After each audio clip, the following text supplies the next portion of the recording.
மஞ்சள் புடவையில மணமணக்கும் வாசத்தில ஆடிடும் காளியம்மா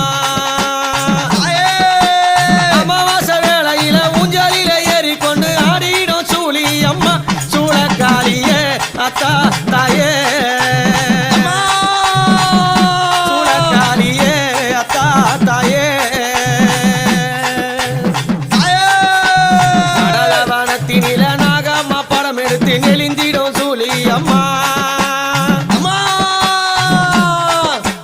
நடலவனத்தினில நாகம்மா படம் எடுத்து நெளிந்திடும் சூழியம்மா